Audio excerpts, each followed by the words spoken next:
Hello, hello. Happy Monday, everyone. Let me make sure I'm not on mute. Welcome back to another empowering episode of Going from Chaos to Calm in Your Finances. I am your girl, Saran. I am your host. I'm going to take you on this incredible journey. I am looking forward to today. We have an amazing guest. She's an amazing sister, and I'm going to introduce her shortly. But before we do that, I like to tell a little story and give you a little affirmation because it's about mindset and money and changing our lives. So, here on this podcast, we dig deep into the spiritual, mental, and the reality of our finances so that we can find a better well being with our money and go from a state of chaos, can't handle any obstacles in, to a state of calm, control, abundance, legacy creation, and money mastery. But that's what when we do that through a series of conversations with amazing people from around the world who are going to bring us tips and tricks. So I'm your girl Saran again, and I'm here just to navigate you on this journey to help you get to a place where you can make a difference in your life and the generations to come. So, but it's not just me here coming to talk to you. I want you to talk back to me. Let us know in the comments if you have questions. Send me a DM. Let us know where you are, where you're coming from, and how you're enjoying the information that we're providing. Because at the end of the day, we don't want you to be shy because we're not shy. And we want to make sure that you're able to move forward in your journey. But if you're like many people and you're looking for a community, somewhere that you can grow with your finances and learn and move forward with like-minded women and wealth creators, you can join my group, Sister Sense, where you can learn about your finances with other people who are on the same journey. So with that, let's get into it. This week's affirmation, and I'm going to put this in the chat. This week's affirmation. And remember, affirmations aren't necessarily about just talking to yourself. They're about reprogramming your mind. They're about telling yourself in the present who you are, what you are, and where you're going. It's not about stating some future thing or what you were or what you're going to be. It's what you're telling yourself you are now because your mind is your most powerful tool. So this week's affirmation is, I am living in the most abundant, balanced, wealthy, and successful period of my life. I naturally attract good fortune and I am wealthy in more ways than one. I give myself daily permission to prosper and I have the power to build the life that I desire. And we're going to put that in the comments for you so that you have it. But as I've said on many occasions, when I give you an affirmation, or if you hear one that you feel like resonates with you, you want to repeat it to yourself 30, 50, 75 times a day because that's what programming is. And you want to reprogram yourself, just like you practiced your favorite song. And if somebody says it, it's going to just come up. Then you're going to start singing it. That's what you want to happen for you when things come up. I told you a long time ago, there's one I always say that I learned: money comes to me easily, frequently, and abundantly. And every time I feel like maybe I'm hitting a challenge or something big comes up, that's an opportunity, I'm like, no, I'm not going to do that. I'm like, you know what? Money comes to me easily, frequently, abundantly. Let's get it done. And so that's what the purpose of the affirmations are. And just like I guessed a couple of episodes ago, you're creating new pathways in your brain to tell yourself who you are and whose you are. So before we get to our amazing guests, I want to tell you a quick story and give you a few quick tips to just kind of help you along your work, along your journey. Now, again, this isn't my story. I saw it and it resonated with me, and I thought my people would love to hear this story. So, there was this guy long time ago. He was on a farm, so obviously it's not my story. I don't have a farm, nor do I have a cow. But he had a cow, and he told his daughter, he said, "Hey, I'm going to light the grill." And go invite our friends and family to come enjoy, the spoils of this cow because we're going to eat it. We're going to have the finest cuts of steak. We are just going to enjoy it. And so his daughter went to town to go look for the people. But instead of saying, hey, we're having a cookout, come get this food, she said, hey, please come help us. The house is on fire. Our house is on fire. We really need your help. After a few moments, a lot of people didn't come out. But after a while, small people showed up. They had some buckets and all the things they needed and showed up to help to put this fire out. To their surprise, when they got there, they're like, oh, it's a party. So they started hanging out, stayed late, and had all the fun that they hadn't expected to have that evening. And so at the end of the night, the father said, hey, what's weird is I don't really know these people. Where did they come from? And she said, well, I told everybody the house was on fire, and our friends, families, and relatives, and some of our neighbors, they didn't respond, but these are the people who responded. And the father laughed and he said, what a great way to determine who's really here to support us. And so the people who come out to support you may not always be the ones you expect. And a lot of times we get disappointed by that.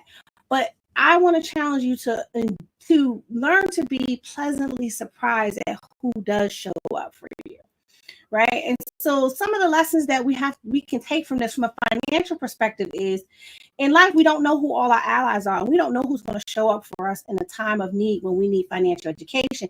We need information. We need additional information. We need guidance. If we need money, ways to invest, resources to move us forward, we don't know who that person is going to be. We also don't know who's going to prioritize you and your needs when you need it most, even when you've prioritized them and their needs in your life. And so you want to make sure that you just take the time to appreciate those who are, because we don't always have those same people show up for us. And we got to have a large amount of discernment in our financial relationships. Just like the father, he didn't have any discernment. He's just like, go invite our friends and family. But the daughter said, no, we're going to be a little bit more choosy about who we involve in this fun matter. We have to be that way with our finances. I speak to so many clients who have a financial challenge, and it's not because they have a financial challenge. It's because they spent all their money doing something for someone else who, if they needed it, would not do it for them or could not do it for them. Don't miss that. Would not and could not are two different things. There are people that would do it if they could, but they can't. But there are people who won't do it and they can. So where does that leave you? Now, we also have to be generous with a purpose and be discerning about where we lay our generosity. We want to lay our generosity on good ground. We want to plant seed in good soil so that it can grow a harvest for years to come. Just like we know that God's math isn't the world's math, because regular math says 1 times 1 is 1. God's math says 1 times 1 could be 300. And you're probably like, huh? Because if you take one seed and plant it in the ground, how much can that one seed produce? It's limitless, because as it produces new items of whatever it is, let's say it's an acorn, that new acorn that it produces is going to produce more acorns and more acorns and more acorns. So the multiplication tables are different. And last but not least, we got to have the right community around us that's helping us to learn and grow and move us to the next level, because where you are right now, the people you're with right now may not be able to move you to the next level of your finances. And so it's important to know that you may need to go into different spaces and places, podcasts or groups or things like that, to get to the next level. So with that, I want to say this: be discerning, take action, and always, always, always protect yourself first. So I want to introduce you to a very good friend of mine. I met her, it's been like 3 years now. Goodness. And I'm going to put her on stage so y'all can and her name is Michell Robinson. She is amazing. She's a renowned wealth strategist, the financial advisor, and influencer in the financial industry. She's the founder of Just Health LLC, which empowers individuals and small businesses to achieve financial freedom through her extensive workshops. She also has the co-founder of Healing and she also helps work. She has extensive experience handling multi-million-dollar budgets. And Michelle brings a wealth of knowledge and actionable insights, and she's a pastor's wife, a YouTuber, a serial entrepreneur, and dedicated to share her expertise and stories to inspire and educate. So please welcome Michelle to the room. Hey, Saran, how are you? I'm excellent. I'm excited to have you here today. I'm excited to be here. And yes, it's been about 3 years since we've known each other, and it seems like we met and our relationship just took off. And so I am honored to be here with you today, and I am excited to share.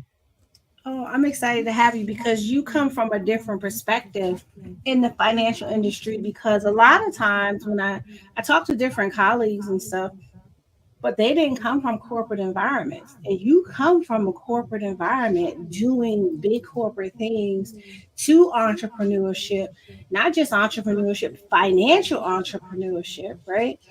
Not just financial entrepreneurship, spiritual leadership. And so those things are also important in the formula. And so, one of the things I like to find out about people is, even though I know you, the guests are getting to know you, but tell me a little bit about what inspired you to become, as you termed yourself, the wealth gap closer into the financial services industry. Yes. So, a little bit about my background. I am from a small town called Salisbury, Maryland, on the lower eastern shore of Maryland.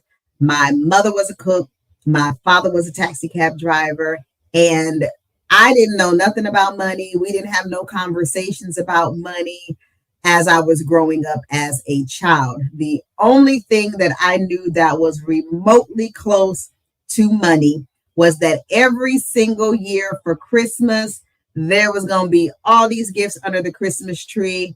I was going to get all the Barbies, all the different things, the dollhouse, the 57 Chevy. My sister was going to get all of these cool pairs of sneakers, cross color pants, all that. And then my uncles, I had 5 uncles, and my mom was going to ensure that each one of my 5 uncles got a flannel shirt and a pack of tube socks. And that's all I knew about money, was that you spent it.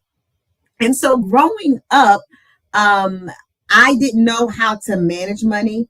I was running through money like crazy. I graduated from high school and joined the Army, which for me should have been a really, really great opportunity to start my adult life in a financially secure environment.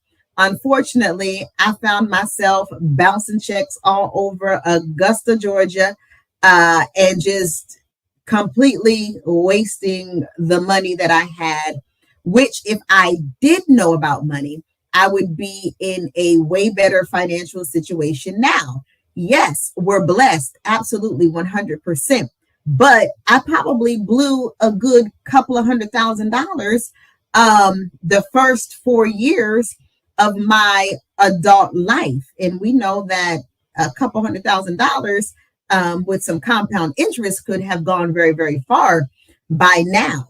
And so between my own personal experience of recognizing that I needed someone to coach me and advise me as it related to my finances, coupled with my corporate slash government background of being in the diversity, equity, and inclusion space, and realizing that a lot of communities that we deem to be underserved and underrepresented, well, a lot of that deals with their financial situation, and that with affluence comes influence. It's a reality. Some people would argue me up and down and disagree with that.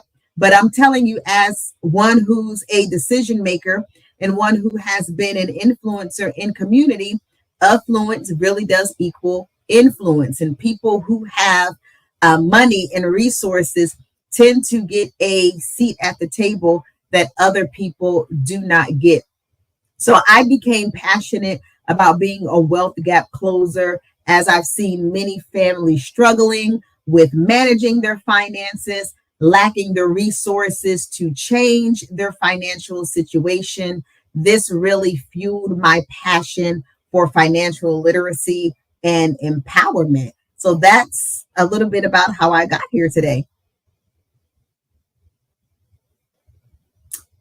You're muted. I love that. I want to pick up on something that you said. Affluence equals influence. Mhm. And I don't think that many people really understand what that means. And the way I translate that is I think about it as the dinner table conversations that are Mhm. had in different homes based on their income level, Yeah, right? absolutely. And I think that we miss that. I talked to so many people where, like you said, what I knew about money was that Christmas time I was getting everything, right? Girl. Or what they knew about money was you saw mom and dad go to work, or your guardians go to work, come home, pay bills, complain about bills, but they go back to work. But you don't know Mhm. anything, and you don't have it. There's no other conversation in between to help you become this financial person that you are expected to be instantly at 18, right? I was laughing as you were saying bouncing checks all over the place. Man, let me tell you, my first little checking account in college, the bank was called Central Fidelity. And I went in there and I cried on that lady's desk. I said, but Girl. but I'm gonna have the money in 2 weeks. She said, no, you gotta pay the fees, baby. You can't just be writing checks with promises to pay in the future. I didn't know anything about balancing a checkbook at 18 years. Matter of fact, I wasn't even 18. I was 17 when I went to college as a freshman. So, but I love that. So I want to get you to kind of give us some more nitty gritty, right? Because I don't think people really understand that closing the wealth gap is not just about money; it's about education too, and the education to keep the money. I heard a statement the other day that was, would you rather be rich or would you rather be certain you're never going to run out of money? Mm. And and that's a tough question, right? Because are you implying that I can be rich and run out of money, but Wow. or making sure that I always have money? But tell me some contributing factors that you feel like kind of go into creating that wealth gap in some of our minority communities and some of the spaces where we don't have that affluent conversation at the dinner table. Absolutely. So, number one is financial education. And it starts, as you just mentioned, dinner table conversations. And the reality is, in a lot of white households, they discuss money with their children. It's a part of what they do, just like, going to college and getting married and all of these different things. A lot of times they're very focused on preserving family wealth. Whereas in a lot of minority communities, the reality is a lot of us, that's you and I, Saran, we are first generation um, being debt free. We're first generation wealth. We're first generation, a lot of us having a degree. I am the first, and I may actually still be the only person in my family that has a undergraduate degree. I have a master's degree as well, but I don't even think anyone else in my immediate family has a undergraduate degree. So a lot of us, we are the first. And so when you just look at it from a historical standpoint, we didn't have those conversations growing up. Therefore, we started at a disservice. Now, when we just look at the landscape of where we are today, I believe that a lot of our communities are still lacking financial education and the consultation as well. There is a wealth of information, of course, that we can find on social media, but a lot of the information that we see on social media is vague because a lot of people, and it's just a reality of the way things are sharing just enough information in a way to market to people. Right. And some people who are in strapped financial situations don't have the cash or don't feel like they have the cash to invest in programs to provide more information and education to them. So first of all, I think that there is a lack of a substantial financial education and literacy in our underserved communities, which is limiting people in their ability to make informed financial decisions. Decisions are being made, but they're not being made in an informed way. I can't agree more, because I have on many occasions said, let's not make our financial decisions based on that one TikTok video that we saw. And then we took a screenshot that had 5 really great points attached to it, but those 5 points were just enough. Were technically meant to be just enough to get you to reach out to the person who posted the video so that you can get the nitty gritty of what they were trying to convey. I often tell the story of I got a call from a friend of mine. This was maybe a year ago, in the middle of a huge financial transaction. She's trying to buy some I-bonds, and she calls me. She says, I'm trying to get these I-bonds before it expires, and what should I do? And I was like, keep doing whatever you're doing. Where'd you get the information? Because I didn't tell you to do that. And she's like, well, I saw the TikTok video, and then she sent me the TikTok video. I said, okay. So what you calling me for now that you're making this transaction? You're in the middle of the transaction. And I say all that to say is that, like you said, you get the snippet, and some of the information is good, and some of the information is misleading. And some of the information is meant to get you to move forward to do something else, where you can get into a training, a class, or go to a workshop or a challenge or a boot camp where they're going to give you the full layout, right?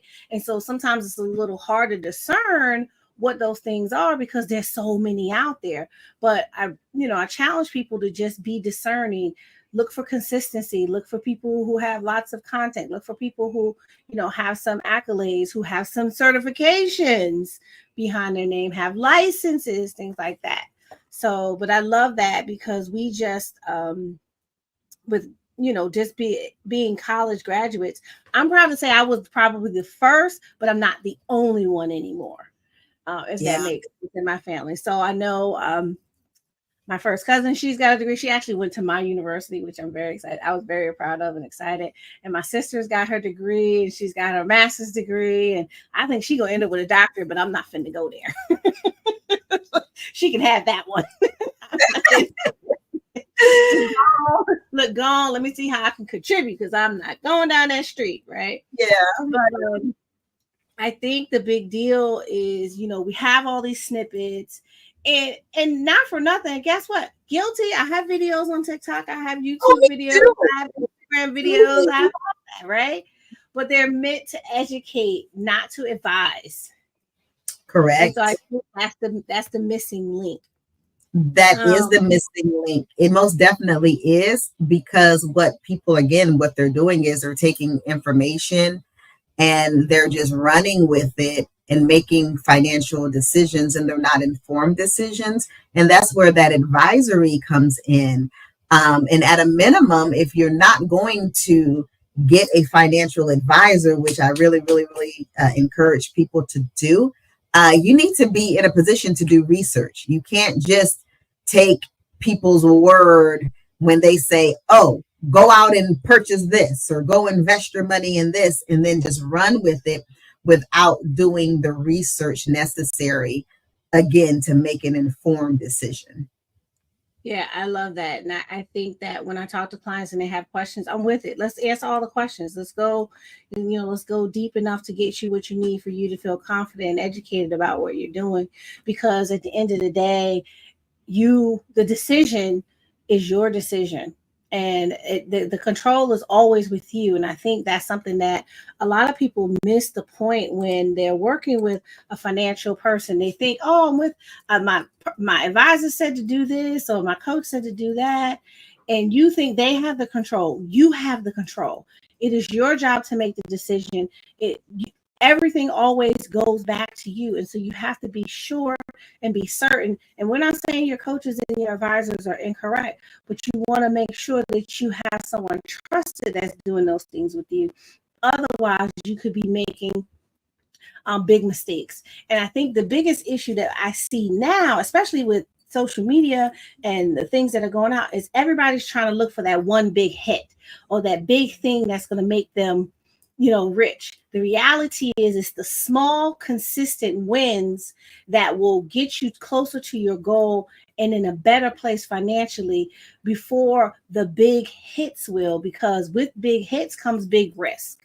And so with that, I like to ask you this, what do you feel like is something practical, that people can do to start building wealth, even if they are starting from scratch or if they're starting from the middle? Maybe they've already gotten a nice amount in their retirement account, but a lot of times people are starting over. I unfortunately have a bunch of clients who are getting divorced. I can say unfortunately or fortunately, but I have several that are getting divorced. Some are happily doing it, some are not. But they're essentially starting from scratch, if you will.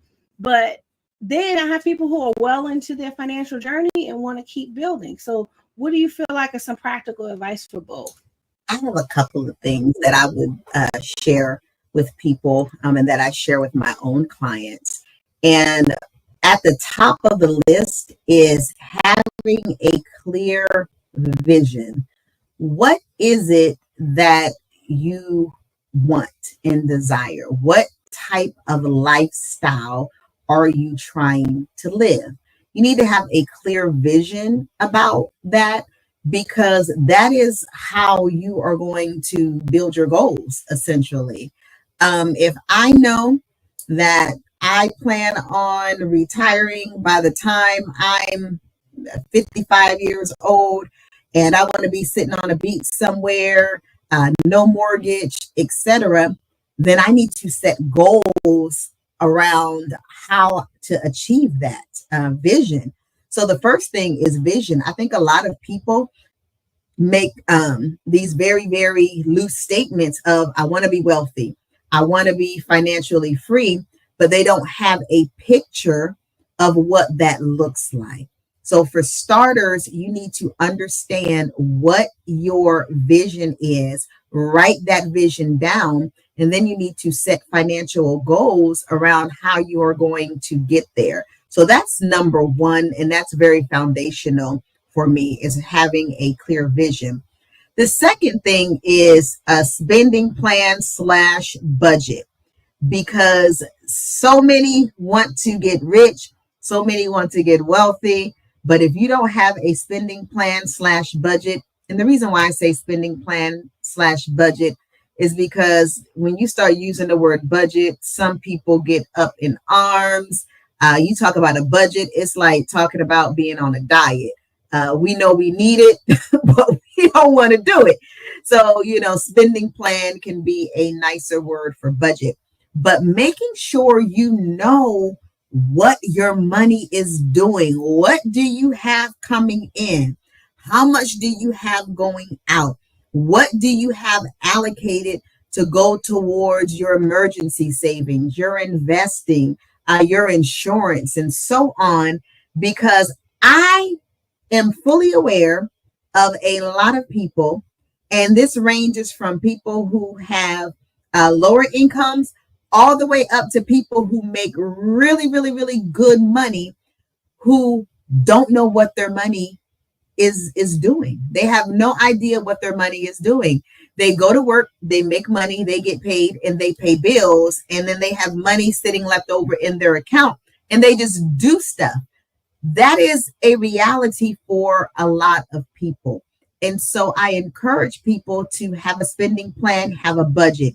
You need to know what your money is doing. You should be in charge of your money. You should be telling your money what to do. Money needs to be respected. You shouldn't be all head over heels in love with money, but you absolutely should respect money and respect what it has the ability to do. And then you need to tell it what to do. You need to give your money a job. How do you give your money a job? By allocating it to go to a certain place. You give your money a job by opening up a brokerage account and utilizing that brokerage account to make stock transactions, to purchase stocks. And of course, you need to do research. You need to be informed. But again, you're giving your money a job because your money is going to go there on that stock exchange, and it is going to make more money for you. Putting your money, purchasing life insurance. There's different things that life insurance can do besides pay you a death benefit. Your money with the right structured, properly structured policy, it can make you more money. So that is the key with money, is giving it a job, telling it what to do, because you can rest assured of this. If you don't give your money a job and you don't tell it what to do, it's going to do what it wants to do. And that's going to be walk away from you quietly. You're going to have it in your account one day, and then you're going to look up and you're going to be like, I know I just had a couple $1,000s in here. Why I only got $23 left? Well, you only got $23 left because you paid your mortgage or your rent, you paid your bills, and then you was at the Chick-fil-A and McDonald's and Cheesecake Factory and all these different restaurants just swiping your card, and you wasn't keeping track of your money, and you never gave it a job, so it walked away from you quietly while you were swiping your card.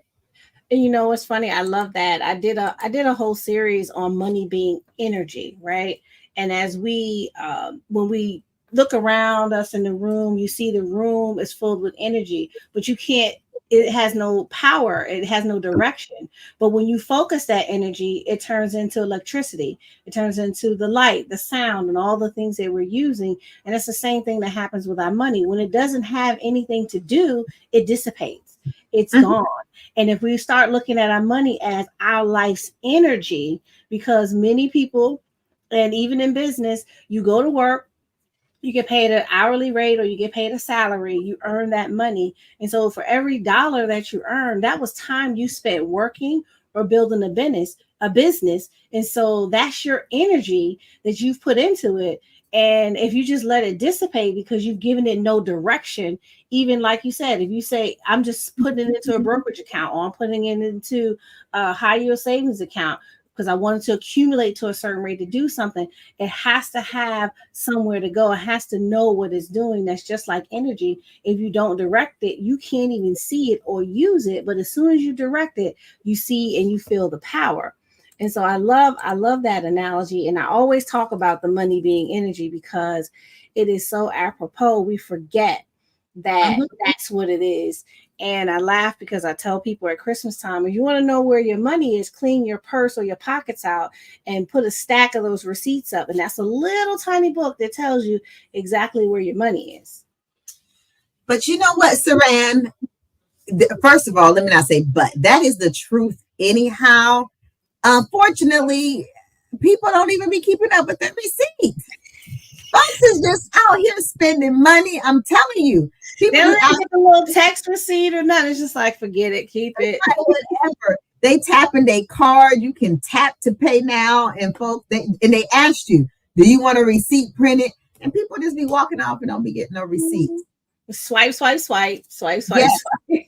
Yes. And to your point, really at the end of the month, we should be looking at our receipts. If you don't have your receipts, you should be looking at your credit card statements, your bank statements, and looking and reviewing it to identify where your money is going.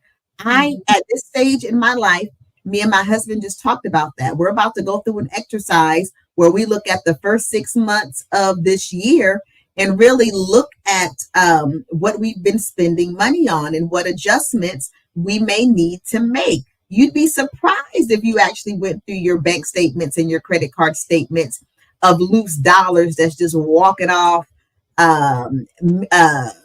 fees that are mistakes, subscriptions that you don't use, and all kinds of money that you could be redirecting to do something more profitable.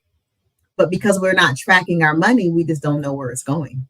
Well, and behaviors that we can curve, right? And so you guys are doing 6 months. About a month ago, I did 3. And I was able to identify that I was spending way too much money on food, of all things. And when I calculated it, it was into the thousands of dollars. And I was like, I didn't even have a nice meal. And so that's when I was like, okay, no, we're going back to the meal prep. And it's not that I'm against, using money to spend food, to eat out and do things like that. But I said, this wasn't even a nice meal. This wasn't even like the the good brunch or the great steak or a nice lobster. You know, I'm in Maryland, you know, it wasn't even a good, one of the good crab restaurants. It was just BS, for lack of better terms. Oh And no. I will not spend this amount of money on this low vibrational food like this again. And I'll just make my meals the best I can. And that doesn't mean I don't eat out once or twice a week, but that means every day I'm consciously thinking on Sunday, let me make sure I have some breakfast, some lunch, and a little bit of something to snack on for dinner throughout the week, because I'm running, and I'm not riding through somebody's drive-through spending high dollars in places that I don't want to invest in and ruining my health for like so.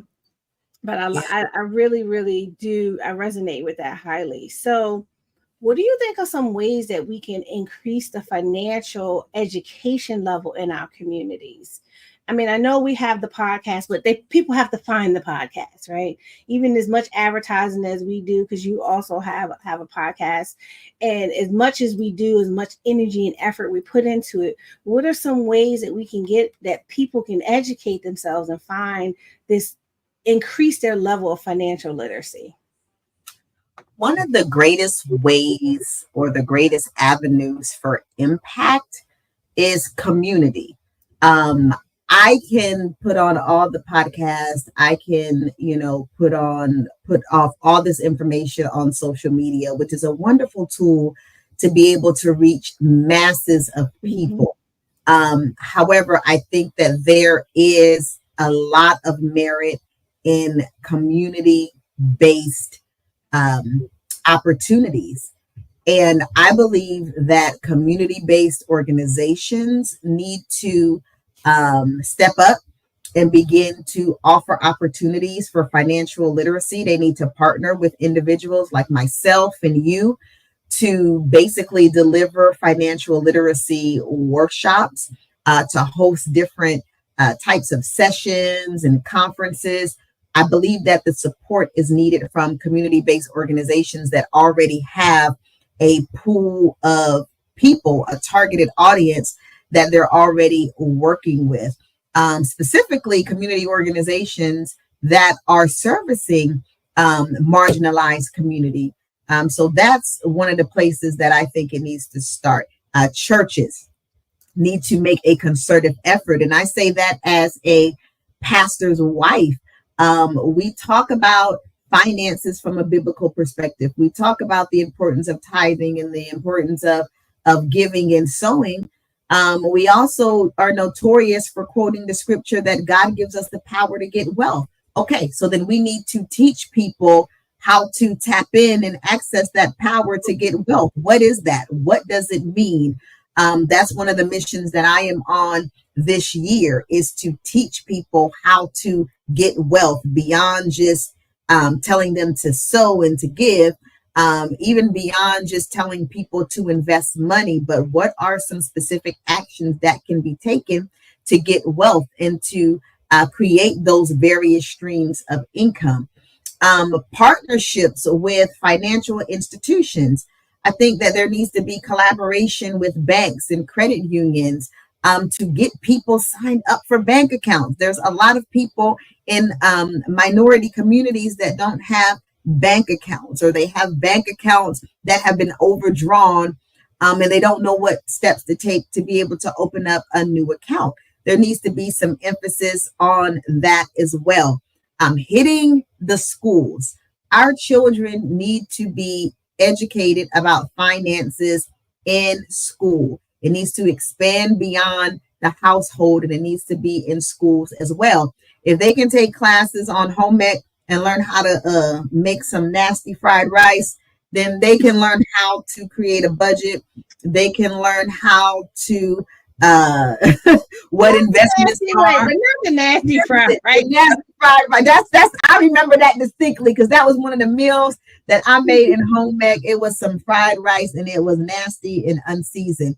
But if we could take a class out to do that, then we certainly can have classes on how to budget, what's a budget, how to avoid getting in debt, especially for our high school students. Saran, and you went to traditional college. I didn't go through college traditionally because I joined the military. So I was kind of like a night student or whatever. But like, they be having like these companies set up to offer like credit cards and things like that to students off the bat, out the gate. Yes, like my personal financial coach, Dr. Lynn Richardson, talks about it all the time about how she got to school and how there was a room set up and they had all the credit card companies in there, and how easy it is just in the beginning of your life to get caught up in debt. So teaching young people, look, before you go to college, this is what's going to happen. Don't go get caught up in a whole bunch of debt. Don't go get caught up in a whole bunch of student loans. If you're operating non-traditionally, if you're going into a trades program, I work with students who are in trades and pre-apprenticeship programs. They make good money, but they don't know what to do with their money. So if there's that financial education early on that's really teaching people, listen, you are being afforded an amazing financial opportunity. And this is where you need to start. What is your vision for your life? What are your goals?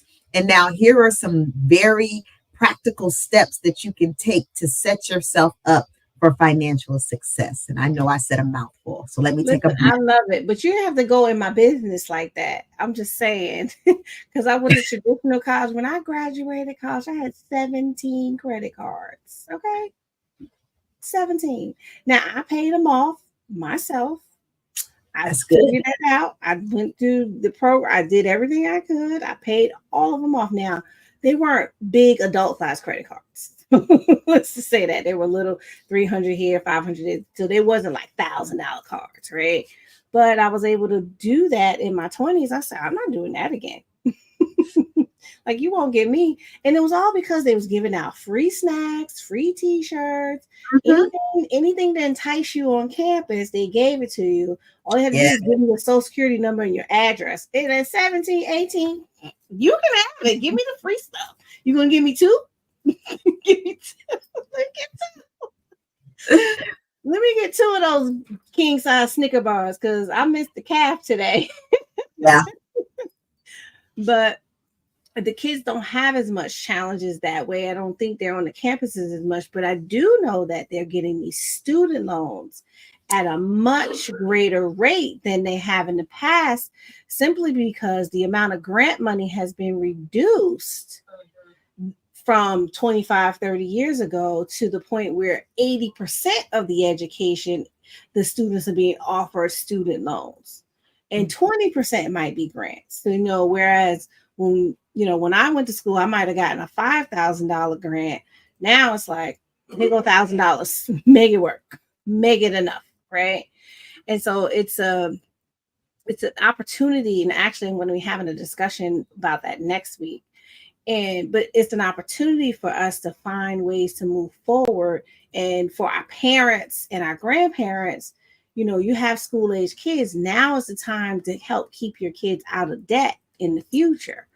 So we're going to wrap up here in a couple minutes, but I always like to ask my guests this, and you kind of gave me a little bit of it, but I always ask because I want people to understand that your financial coaches, your financial strategists, your wealth managers, that we are human beings too, that we've been down the path and maybe we've been in it worse than you have, or maybe not. But just, I always ask guests to share a place in your own personal financial journey where maybe you were in a place of chaos and you had to find a place, get yourself back to calm, or there was a challenge and a setback you had to face and some lessons you learned from it.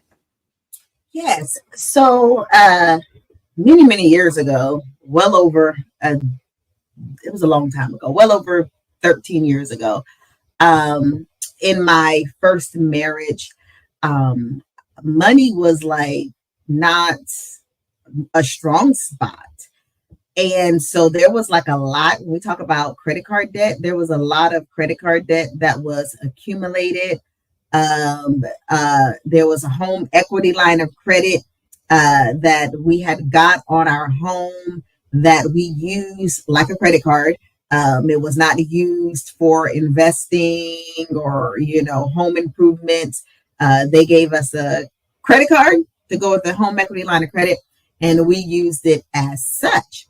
When I got divorced, because I went through a divorce, here in the state of Washington, it's a community property state, meaning that pretty much everything is 50-50, whether it's your assets, whether it's your debt, it's 50-50 down the middle, unless you come up with some other arrangement. So I walked away from this marriage with a whole lot of debt. A whole bunch of people thought I came out with a whole bunch of money. No, I ain't come out with a whole bunch of money. I came out with a whole bunch of debt. And so when I went to purchase my home with my husband now, I hadn't been like up on my credit report. So here's a lesson for you, everyone. You need to be reviewing your credit report. You can get a free credit report. I believe it's called freecreditreport.com. You need to go there and make sure you are printing out your credit report. You have 3 credit reports, 3 different bureaus. Make sure you are printing one of those every 4 months to make sure that you're reviewing that every year. Okay. So I wasn't doing that. Didn't have no Credit Karma, nothing. So when I went to go get a second house, all this stuff pops up on my credit report about, this home equity line of credit that at this point was in default. All these credit cards that were ran up, some of them were charged off because there is this thing that's called debt to credit ratio that a lot of people don't talk about. And so I was like not able to get a house right away, which was something that was important to me because of my poor credit situation. So my advice to you is a couple of different things. First of all, you need to be very credit conscious. You need to be aware of what you are, first of all, giving your social security number to. Every time you have any type of inquiry done with your social security number, it goes on your credit report, which impacts your credit score. Be conscious about opening up new lines of credit. Just because they offer you a credit card at the cash register and tell you that you're pre-approved and tell you that you can get 20% off of your purchase if you apply, don't go opening up new lines of credit just to be opening them up. And then, of course, you need to make sure that you are reviewing your credit report on a consistent basis. A, to make sure that there's nothing that you've missed. B, to make sure something old doesn't pop up. I had, while I was going through a home purchase, I had something pop up on my credit that was like super, super old, where credit, what do you call those? Collection agencies will sell and resell accounts to different companies. So you want to stay on top of your credit because your credit, there's this term, it's called creditworthiness.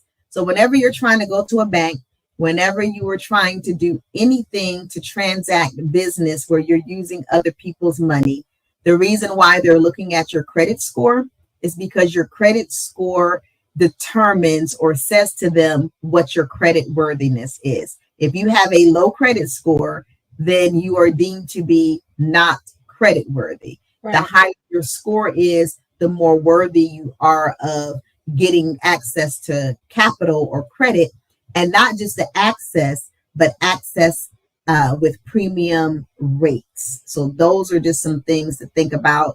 But that was my mistake, was running up my credit and then not, of course, making sure that certain things were being taken care of, and then not reviewing my credit report to know that there were things that were on there. So I wouldn't have been disappointed when I sat down with that loan mortgage broker to get my second house. And they was like, your credit score is like 520. I think it was like 520. It was very low. It was very low. Wow. Yeah.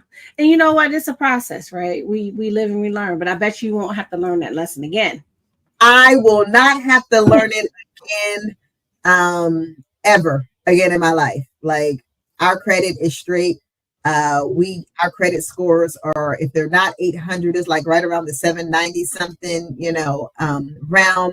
We are very conscious about keeping our credit scores high, because we definitely believe in using other people's money, but you got to do that responsibly. Oh, absolutely. Absolutely. I love it. I'm so glad I was able to have you here with me and with our audience today. I want to make sure that if any of our guests want to get connected with you, tell us how they can connect with you. Oh, and please tell them about the podcast on Mondays Yeah. and just, make sure that they can get in contact with you. Yes. So the best way that you can get in contact with me is on Facebook or IG, and Michell Robinson. That's all you got to look up. Saran introduced me by my government name, Jante. Well, that's how I met you. So you can't tell me. Story. We'll get on that later. But Michell Robinson, just search that in Facebook as well as IG, and you can find me there. And starting the second Monday in September, I will be relaunching my podcast, Monday, yes. Some Money Monday, yes. Gotta get money right. Got it. Yes. Okay. So we will be relaunching that the second Monday in September. But you can go to my YouTube channel, the Just Here to Help channel, and you can see replays of all of the Money Monday podcasts, as well as I have a second podcast called Ask J. Michelle, and some of those episodes are on there as well. Make sure that you subscribe and turn on the notification buttons, as we will be releasing more YouTube videos beyond the podcast in the coming weeks. All right. Well, thank you. Thank you. Thank you so much. Hang on one second while I close us out. All right. It has been another amazing journey today on going from chaos to calm with your finances. I want you to know that I hope you leave here inspired to take action, to empower yourself and take control of your financial well-being, because it is your job to protect yourself physically, spiritually, mentally, and financially. And so part of that protection is getting educated so that you can make those decisions that are best for you and your family. But just remember, this is only the beginning of the journey, just getting educated and then being able to go and take action. We invite you to stay a part of this community, and you can go to joinsaran.com and you can join my next masterclass, which will be coming up in about 2 weeks. Or you can join my community, Sister Sense, on Facebook, where we talk about finance. We talk about the tips and tricks. So I hope you come back next Monday. So mark your calendars. We go live. I go live every Monday, except for holiday Mondays at 8:30 p.m. So don't miss out on these live sessions where I'm bringing in my financial super friends, my spiritual super friends, all the people who make up the community, what I consider a vibrant community of financial warriors, so that you can create your best life now. So before we part ways, keep the conversation going. Head over to joinsaran.com, pump your information in there, leave a comment in the chat, jump into the DM and ask questions if you have them, but want to make sure that you stay empowered, you stay positive, and I will see you next week. So peace, love, and light. Let's get your money right. Bye.